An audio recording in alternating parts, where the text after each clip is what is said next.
Os 7 pecados capitais. Os 7 pecados capitais, eles existem em cada um de nós. E alguns dizem que eles são parte de nossas almas. Esses pecados são fatais, eles têm um efeito gravemente destruidor na vida espiritual de uma pessoa. Luxúria, inveja, gula, preguiça, avareza, ira e soberba. De acordo com a teologia cristã, pecar é simplesmente pensar nesses pecados capitais. A Bíblia diz que o resultado do pecado é a morte. Cada um desses pecados tem uma história secreta revelando como eles se tornaram capitais.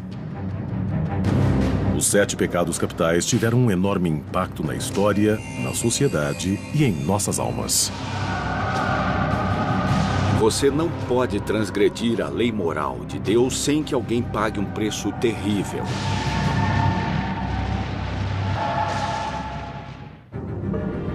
E o mais sedutor dos 7 pecados capitais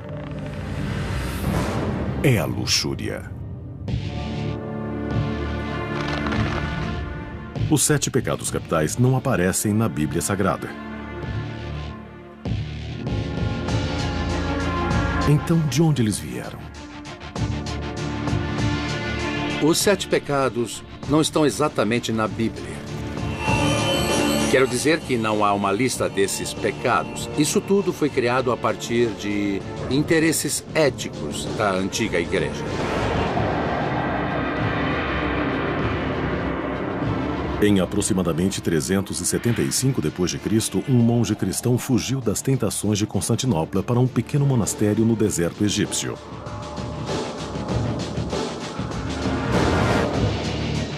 Seu nome era Evagrius Ponticus. Essa existência isolada o levou a se aprofundar em sua alma e logo ele começou a catalogar seus pensamentos. Evagrio trabalhou nessa lista de pensamentos tentadores. Ele lutou com a soberba, a luxúria e a gula. Evagrius reduziu as numerosas tentações em uma única lista dos mais aterrorizantes e perigosos. A lista era composta de 8 pensamentos tentadores: luxúria, gula, preguiça, avareza, ira, soberba, vaidade e tristeza. De certa forma, você pode comparar esses pecados com a maconha, que é considerada uma droga de iniciação clássica. E esses são, na falta de um termo que explique melhor, pensamentos de iniciação. Você cai nesse padrão de pensamento e ele cria uma vulnerabilidade, ele cria uma falha. Ao criar a lista, Evagrius deve ter refletido sobre sua própria vida de pecados. O ex-diácono esteve envolvido com a esposa de um dignatário romano antes de se exilar no deserto. Houve um pecado com o qual ele lutou mais do que os outros, mesmo no exílio: a luxúria. Apesar desses monges raramente virem mulheres, a tentação da luxúria se mantinha. Quando os pensamentos de luxúria lhes vinham à mente, eles os distraíam colocando os dedos nas chamas das lamparinas para que pensassem naquela dor, ao invés de outras que pudessem ter em seus corpos.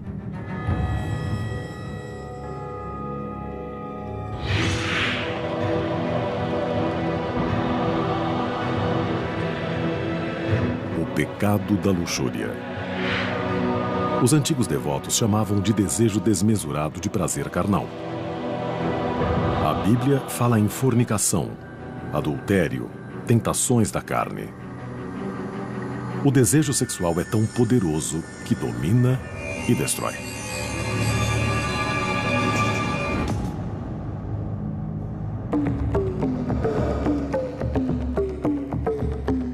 Apesar da luxúria não ser condenada no mundo antigo, e sim celebrada.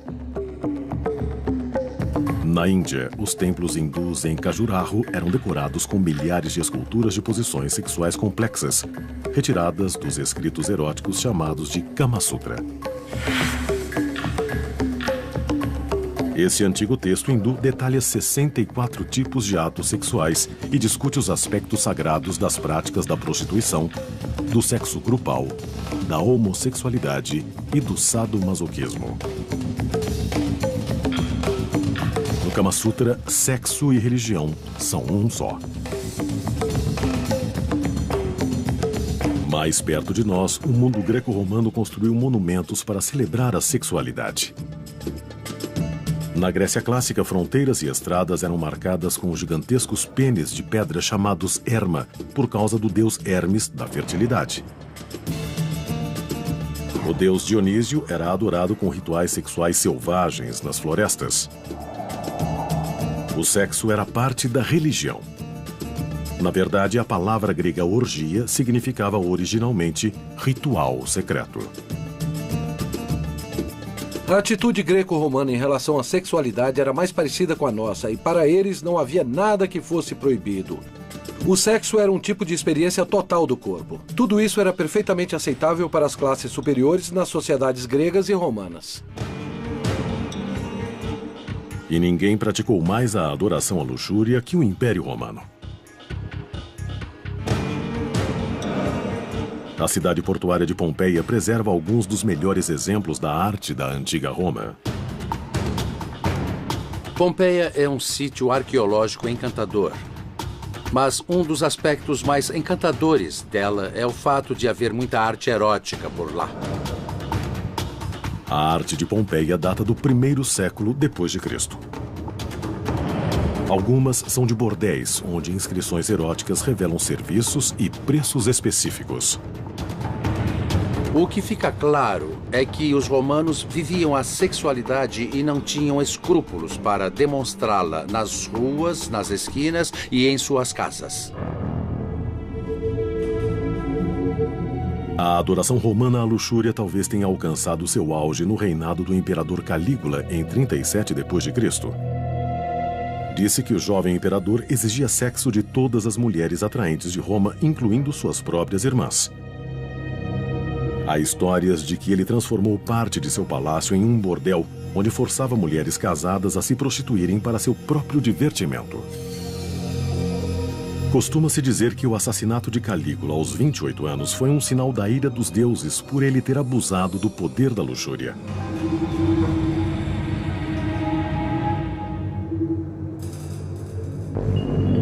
Os romanos transformaram a luxúria numa deusa, Vênus, a deidade voluptuosa da sexualidade. Uma das maneiras mais antigas de se pensar na criação é o fato dos deuses e deusas serem criados da mesma maneira que nós. Eles procriaram.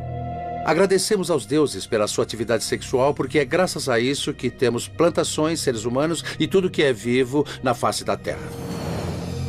Roma. Um conceito bem diferente da sexualidade começa a surgir em outra parte, no Antigo Oriente Médio. Na herança judaico-islâmico-cristã, a Terra não é uma deusa, mas uma coisa. E Deus é o grande solteirão do céu. Assim, não existe o mesmo tipo de celebração da sexualidade dos deuses e deusas nesse grupo de religiões.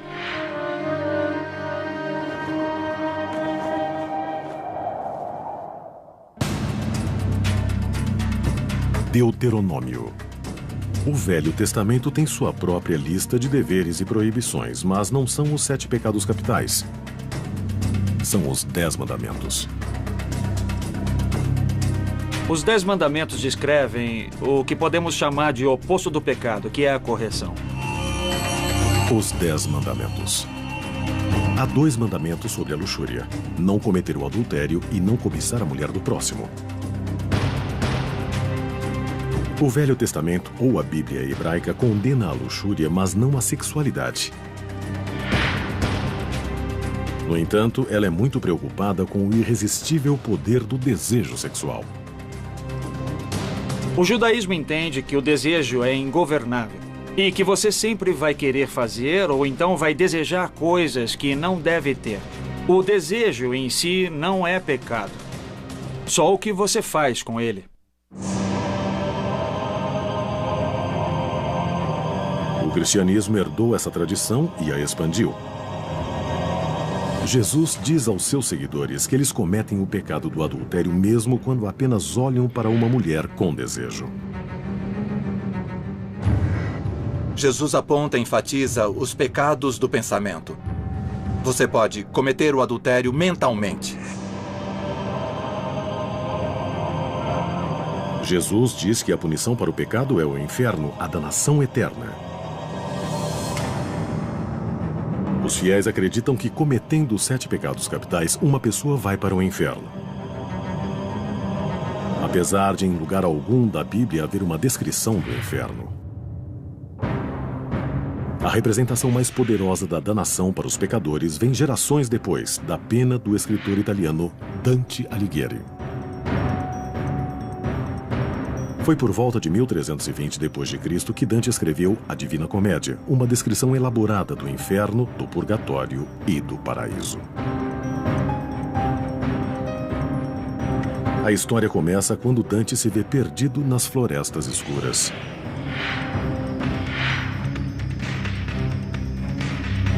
Ele encontra o poeta romano Virgílio, que o leva pela porta do inferno.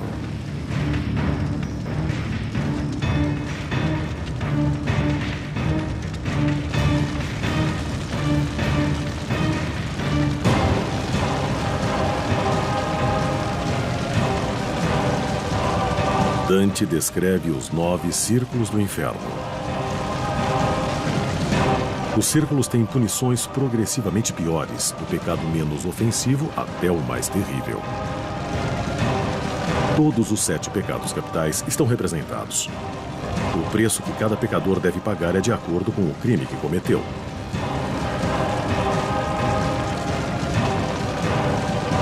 O pecado da luxúria fica no 2º círculo do inferno. Aqui, os acometidos pela luxúria são jogados pelos ares por ventos faiscantes sem esperança de descanso.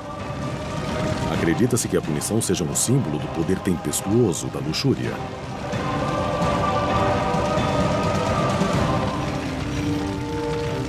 Dante tratou o pecado da luxúria como o menos grave dos pecados. Considera-se que ele tenha pegado leve porque seria mais culpado por esse pecado. Dante visita depois o purgatório, onde os luxuriosos são purgados pelas chamas que os consomem, como o desejo sexual um dia os consumiu. A representação de Dante foi tão poderosa que se tornou a versão do inferno mais comumente aceita pelo cristianismo. Mas essa representação do inferno não tem nada a ver com a Bíblia. Os círculos do inferno e as punições dos condenados só vêm da pena de Dante.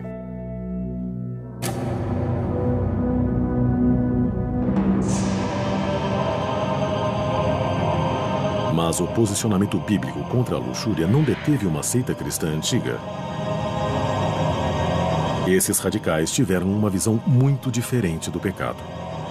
Ao invés de condenar a luxúria como um pecado, eles celebraram como um sacramento. Os 7 pecados capitais. Durante séculos, eles moldaram o comportamento da sociedade. Para os fiéis, quando combinados, eles representavam um código moral para uma vida bem vivida. Cada transgressão tem uma definição e uma punição específicas.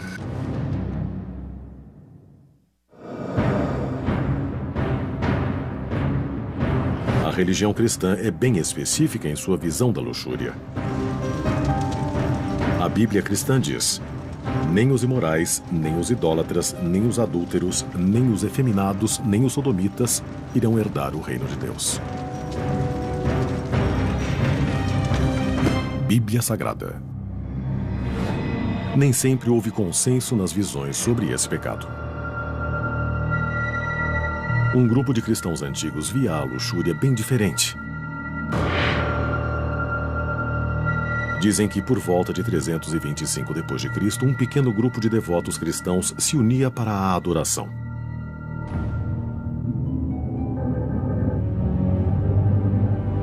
O serviço começava com o ritual do desnudamento, seguido por uma unção. Depois, uma massagem em grupo e culminava num ato sexual entre o sacerdote e a sacerdotisa. A seita era chamada de carpocrática, parte de um movimento chamado de cristianismo gnóstico. A palavra gnóstico vem da palavra grega gnosis, que significa conhecimento ou informação. Os gnósticos tinham uma ideia muito diferente sobre o que era pecado. Na verdade, no Evangelho de Maria, Jesus diz claramente que não existe o pecado. O bispo do século IV, Epifânio, descreve a orgia gnóstica em detalhes. Eles entram em um frenesi entre si, sujam suas mãos em suas secreções e rezam totalmente nus.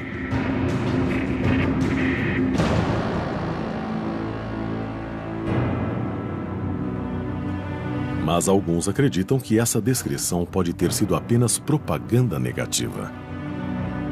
Os caçadores de heresias, os heresiólogos, estavam ávidos para acusar seu propósito espiritual de qualquer falha. Eles diziam que alguns gnósticos faziam sexo com quem quisessem. Eles faziam festas de sexo, consumiam fluidos corporais uns dos outros. Era o que os heresiólogos diziam. Parece que a linha principal da igreja cristã viu o culto à luxúria como ameaça ao seu poder e às suas almas. Então, ela reagiu. Os evangelhos gnósticos foram destruídos. Os grupos foram proscritos, deixando para a história somente os contos sombrios dos cristãos antignósticos.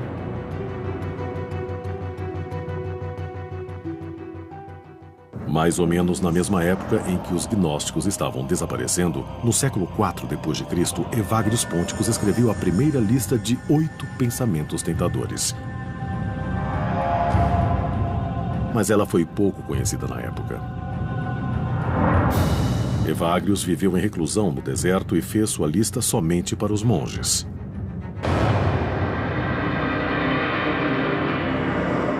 Os 7 pecados capitais só foram difundidos 200 anos depois. O Império Romano tinha ruído e, com ele, a Idade das Trevas começou. A atitude sensual e aberta com relação à luxúria foi esmagada. Ela foi substituída pelo poder crescente da Igreja. Foi nas mãos do reformador Papa Gregório o Grande que os 8 pensamentos tentadores se transformaram nos mais dramáticos 7 pecados capitais. Na criação da lista, o Papa eliminou a tristeza e a vaidade e acrescentou a inveja para fazer os 7 pecados capitais que conhecemos hoje: luxúria, inveja, gula, preguiça, avareza, ira, soberba. O Papa Gregório depois os divulgou pelo mundo cristão. Apesar de não serem encontrados na Bíblia, os 7 pecados capitais se tornavam agora uma doutrina cristã. Gregório é considerado um dos grandes reformadores na história da Igreja. Foi outra de suas mudanças radicais na doutrina cristã que teve um efeito enorme na Igreja, no conceito de pecado e principalmente no pecado da luxúria.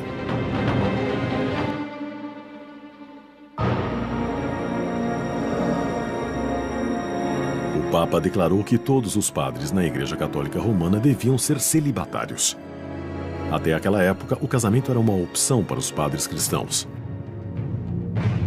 Imagina-se que a regra do celibato tenha sido pensada parcialmente para consolidar seu poder.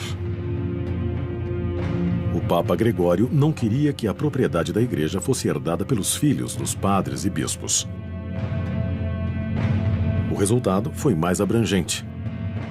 Em um período de tempo relativamente curto, o celibato evoluiu de um conceito teológico para uma acusação indiscriminada da sexualidade e da luxúria para todos os fiéis. A Igreja se tornou anti-hedonista militante. Assim, a sexualidade existe para a reprodução e tudo o que vai além disso é pecado. O clero celibatário agora escrevia as regras das interações sociais e políticas. Para contrabalançar os 7 pecados capitais, a Igreja criou as 7 virtudes sagradas: castidade, temperança, caridade, paciência, humildade, generosidade, diligência. Eles estariam para sempre ligados na batalha pelas almas dos homens. O oposto da luxúria é a castidade, uma qualidade que dirigiu os pensamentos dos cristãos durante séculos. Para os teólogos medievais, o problema não era só a luxúria, mas qualquer forma de sexualidade. A Idade das Trevas condenava a luxúria mesmo no casamento. Essa seria a atitude da civilização ocidental em relação à sexualidade por quase 1000 anos. A luxúria foi demonizada. A crença popular da época era de que cada pecado podia habitar ou possuir uma pessoa em forma de um demônio específico. O único jeito de livrar os afligidos por esses demônios era pela prática do exorcismo. Vamos, saia!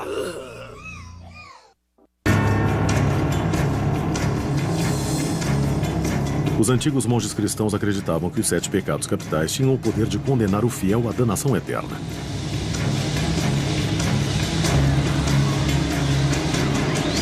Quando homens e mulheres devotos cometiam pecados, alguns acreditavam que isso se devia a demônios.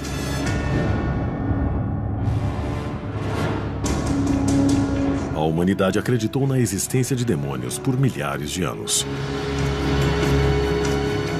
A Bíblia hebraica fala de espíritos demoníacos no deserto. Jesus exorciza demônios no Novo Testamento. Monges lutavam contra demônios da luxúria e de outros pecados através da oração e do jejum. Dizia-se que demônios eram anjos que tinham se rebelado contra Deus e se unido a Satanás. Eles eram jogados no abismo do inferno e condenados a passar a eternidade atentando às almas de seres humanos. Os demônios são seres malignos, maléficos e sobrenaturais. E agora eles rondam a Terra procurando moradia nos corpos humanos para exercitar seu serviço do mal.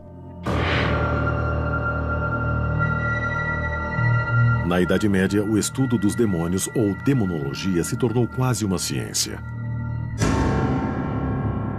Monges cristãos começaram a catalogar demônios. Havia livros como A Chave de Salomão e o Grande Grimório, que listavam milhares de demônios pelos nomes, divididos em categorias, subtítulos e hierarquias. E demonólogos misturavam poções e preparavam feitiços para falar com eles. Seguindo essa teoria, havia a crença de que havia 7 exércitos do mal comandados pelos 7 príncipes satânicos, cada um representando um dos 7 pecados capitais. Cada um desses príncipes demoníacos tinha um nome. Amon, o demônio da ira. Belfegor, príncipe da preguiça, e o demônio do pecado da luxúria era Asmodeu. O nome Asmodeu provavelmente vem de uma deidade pagã persa chamada Eishmadeva. Uma das primeiras aparições desse demônio em escrituras é no livro de Tobias, onde o demônio possui sexualmente uma linda e jovem mulher e a força a matar 7 de seus pretendentes. O demônio é um ser perigoso e poderoso. Mas textos mágicos, como o Testamento de Salomão, dizem que Asmodeu podia ser controlado através de feitiços. Também se achava que esse príncipe demoníaco podia ser forçado a realizar os desejos sexuais e até podia permitir relações sexuais com belos demônios femininos, chamados de súcubos, que davam prazeres incríveis enquanto consumiam as almas dos humanos.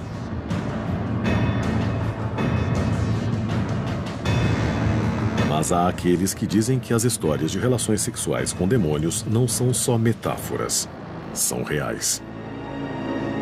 E assim... Eu renuncio a qualquer direito legal que detenha meu destino. Em suas missas na igreja, o pastor Bob Larson trava sua própria batalha contra esses príncipes demoníacos. Nos Coríntios, capítulo 10, de 3 a 5, fala-se na destruição das fortalezas espirituais. Os 7 pecados capitais atacam a sociedade da qual todos nós fazemos parte.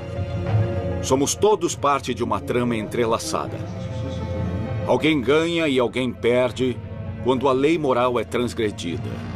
É por isso que há 7 pecados capitais, e eles são fatais.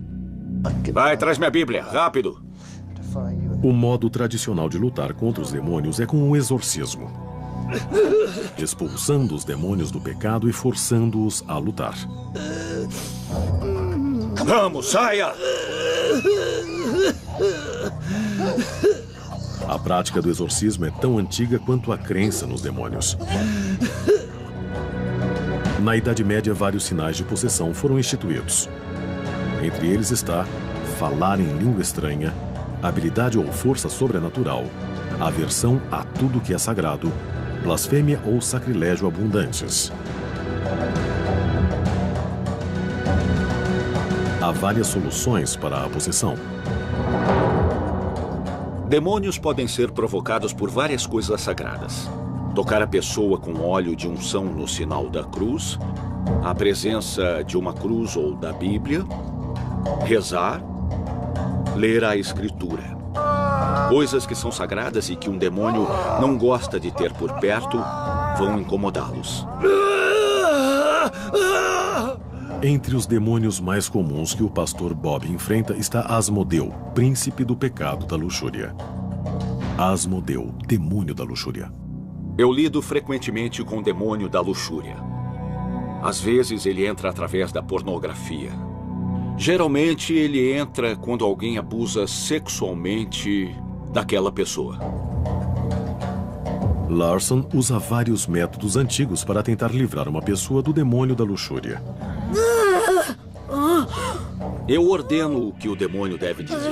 Vai se atormentar. Por exemplo, eu, o demônio da luxúria, renuncio ao meu direito a essa pessoa, uma criatura de Deus, e não exigirei mais o direito a ela. Saia! Aí ele vai lutar e pode dizer: não vou embora, essa pessoa é minha, tem que ir embora.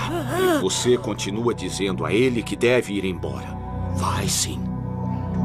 Os exorcismos de Bob Larson são controversos para a linha principal da igreja, mas eles se baseiam em rituais tão antigos quanto a própria religião. Tem que ir embora. Os 7 pecados capitais foram associados aos demônios e ao exorcismo na Idade Média. No mesmo período, 1213 d.C., para ser exato, a igreja agregou mais um detalhe à história do pecado: a confissão. Foi exigido que os cristãos fossem a um padre pelo menos uma vez ao ano e descrevessem seus pecados nos mínimos detalhes. Como um guia para ajudar os fiéis a determinar exatamente o que deviam confessar, a igreja os ensinou a considerar a lista dos 7 pecados capitais. Você encontra citações frequentes de bispos dizendo que as pessoas devem refletir sobre os 7 pecados capitais e que deviam pensar nisso quando fossem se confessar. Era em torno desse tipo de coisa que eles deveriam organizar e mudar suas vidas. Os 7 pecados capitais foram institucionalizados. Eles se tornaram parte da cultura popular por toda a Europa. Foram esculpidos em igrejas, pintados em altares, desenhados nas Bíblias e descritos em contos e histórias, poesias e epopeias.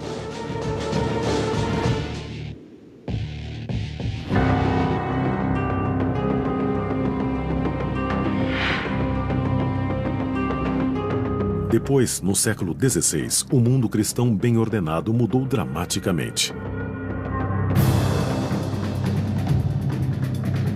O cristianismo se dividiu em 2 campos, o protestante e o católico.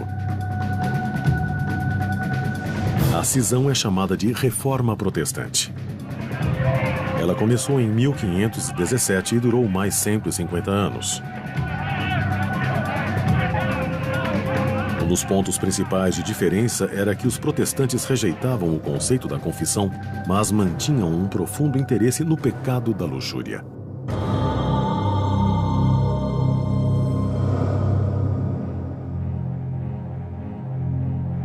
Durante esse período, uma seita de protestantes chamada de puritanos fugiu do continente europeu pecador para buscar liberdade religiosa no Novo Mundo. Os puritanos foram nomeados assim por causa de suas crenças devotas e seu objetivo principal de criar uma forma mais pura de adoração e doutrina. Eles pretendiam criar uma colônia na América do Norte onde o pecado não seria tolerado. 1620 d.C. Quando os puritanos chegaram a Plymouth, em Massachusetts, em 1620, formaram uma colônia onde o pecado da luxúria era central em sua teologia e seu código de leis. Em Plymouth, cometer o pecado da luxúria trazia penalidades graves. Mulheres flagradas cometendo adultério eram condenadas a usar a letra A para o resto de suas vidas.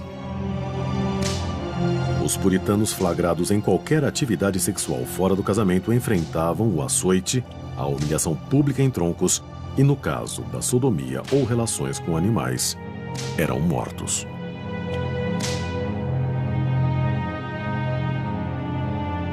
Apesar da visão repressiva dos puritanos, o pecado da luxúria nunca foi eliminado. Alguns dizem que é porque a humanidade sempre teve a luxúria inata.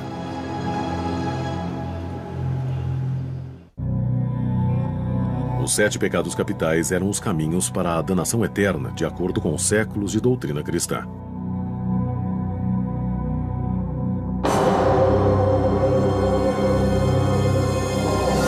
O pecado da luxúria é condenado na Bíblia, na tradição cristã e na herança puritana americana. Mas apesar da repressão, o demônio da luxúria nunca desapareceu.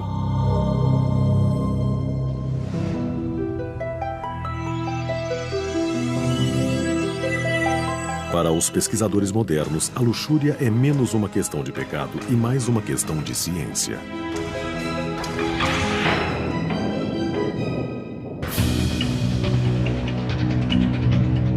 Os 7 pecados capitais são totalmente carregados de biologia. A luxúria, a ira ou a avareza são sentimentos que, se praticados com moderação, contribuem para o sucesso dos indivíduos que os praticam. Mesmo com as mudanças da sociedade durante os séculos, nossos instintos humanos primários se mantiveram os mesmos. O impulso sexual humano não mudou durante 4 milhões de anos. A luxúria não é uma emoção. É um impulso, uma motivação que vem de partes muito primitivas do cérebro. Centro Henry H. Wheeler Jr. de Imagens do Cérebro. Alguns neurocientistas acham que sabem agora por que a luxúria não pode ser eliminada. O instinto básico de acasalar, ou o que nós comumente nos referimos como desejo sexual, vem do hormônio da testosterona. Esse elemento químico está presente no impulso sexual de homens e mulheres. A química neurológica do amor romântico é a dopamina, que regula o prazer e a concentração.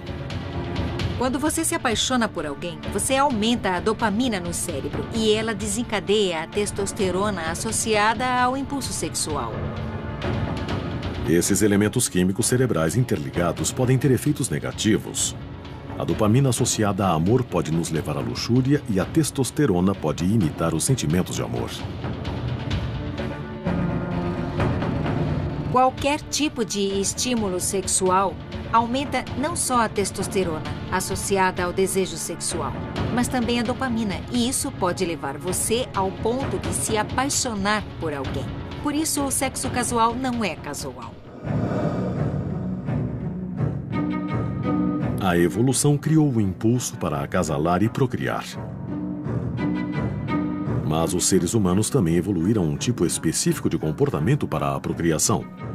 Cientistas chamam de formação de pares ou monogamia. Para entender verdadeiramente o desejo humano, temos que examinar os hábitos de acasalamento de espécies inferiores. Seres humanos são como as outras espécies que estudamos. São interessados em parceiros sexuais variados. Biólogos falam sobre o que chamam de CEP, o que os humanos chamariam de adultério. CEP significa cópulas extrapar. Evidências genéticas revelam que mesmo espécies que formam pares, como os lobos e os cisnes, geralmente parecem ter algo mais por fora. O motivo biológico para as cópulas extrapar é simples. Traição e adultério dão uma vantagem evolutiva às espécies. Se você é macho, a vantagem é que pode acabar inseminando mais fêmeas e se tornando pai sem grandes esforços. Para as fêmeas, a vantagem é ter fontes adicionais e melhor material genético.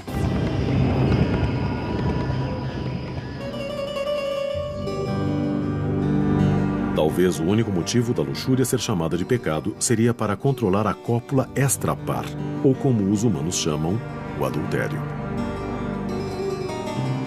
Se alguém anda por aí na luxúria, há uma chance de acabar copulando com minha mulher. Ou se sou uma mulher, podem acabar competindo comigo pelo meu homem. Da perspectiva da sociedade, é vantajoso conter a luxúria dos indivíduos. Durante séculos, houve uma grande cruzada para reprimir o pecado da luxúria que obteve muito sucesso. Bíblia Sagrada. Mas o início do século XX seria um renascimento. E a luxúria se beneficiaria dele. As 25 celebridades mais sensuais. Os 7 pecados capitais foram compilados pela Igreja Cristã como um código moral para todos os fiéis. O pecado da luxúria teve uma história cheia de altos e baixos. Celebrado entre os antigos gregos e romanos, difamado na Idade Média e até mesmo proscrito pelos puritanos na América.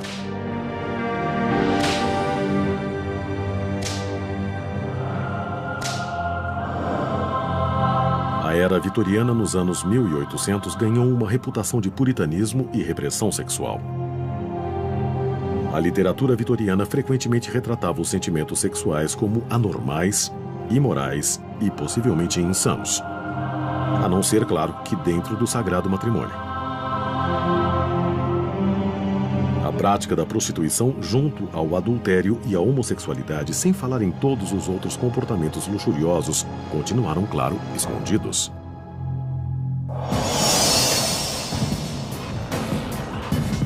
Uma nova era para a luxúria começou na virada do século XX, quando a industrialização trouxe avanços tecnológicos e urbanização. As garçons dos anos 20 marcaram uma evolução no conceito de luxúria, uma nova visão sexualizada da mulher. Nos anos 50, a pílula anticoncepcional estava disponível e pronta para transformar a sexualidade e o pecado da luxúria.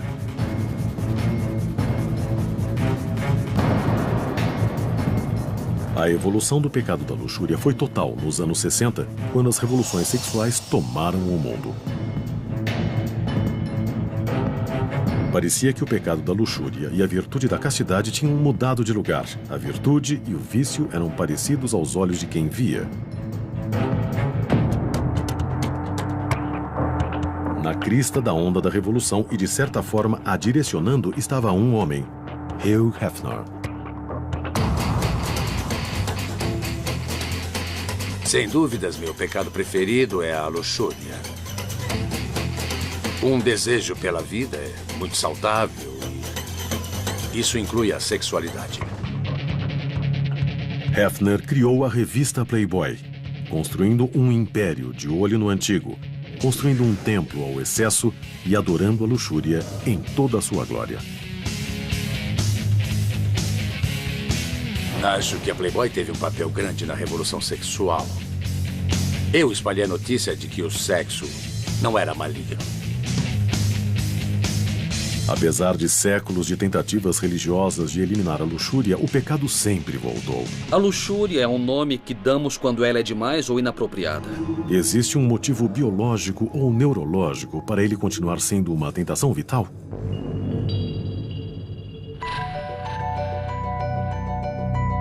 Em Seattle, Washington, somente pessoal autorizado, forte campo magnético, perigo.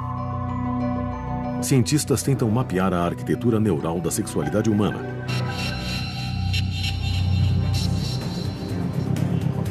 O Dr. Ken Miravia investiga como a luxúria e a sexualidade afetam cada parte do cérebro humano. Ele usa duas tecnologias. Uma é a máquina de ressonância magnética. A outra tecnologia é um simples aparelho de DVD. Apresentamos às nossas cobaias estímulos que consistem em cenas de sexo explícito para provocar sua habilidade de ficarem excitados. O experimento é simples. As cobaias são expostas a vídeos neutros para se conseguir uma base. Depois, as imagens se tornam mais sexualmente explícitas durante alguns minutos, enquanto Miravia e sua equipe assistem às mudanças no cérebro da pessoa. Temos áreas nos lóbulos frontais que são associadas à recompensa e aos sentimentos de prazer. Elas são ativadas com a excitação. A amígdala se ativa e essa é uma das áreas de avaliação na tomada de decisões do cérebro.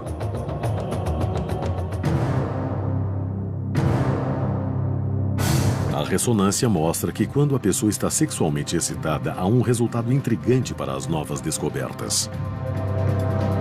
Também descobrimos que certas áreas do cérebro parecem se tornar menos ativas e parecem ser as áreas relacionadas ao julgamento moral, à inibição. Quando as áreas de desejo do cérebro se acendem, as áreas de discernimento são desligadas.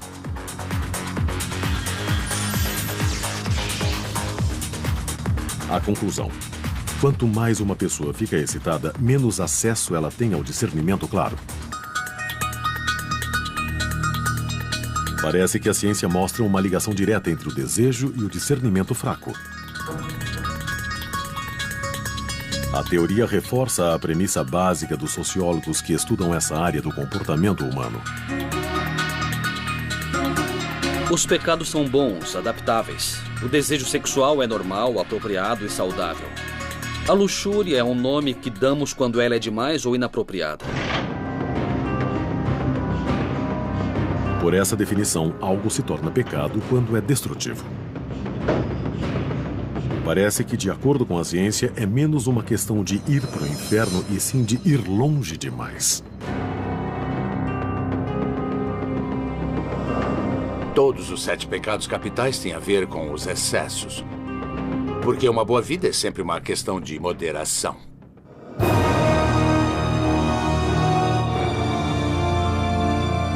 As mesmas energias que nos motivam a fazer o bem podem ser desviadas e nos fazer pecar. Então, é importante entendermos que essa é uma batalha permanente e intrincada dentro de todas as almas. A qualidade de sua vida e o sagrado de sua alma dependem das decisões que você toma todos os dias de sua vida. No cristianismo, um pecado é um pecado e pronto. Não é uma questão do que passa nos padrões de hoje em dia. Esses são padrões eternos.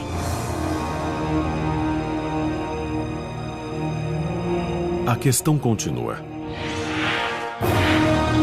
A prática da luxúria, da inveja, da gula, da preguiça, da avareza, da ira ou da soberba condena alguém a uma eternidade de punições nos abismos do inferno? Acredite no que for, os 7 pecados capitais continuam relevantes, porque ainda afetam a sociedade, a nós e, possivelmente, nossas almas. Os 7 pecados capitais.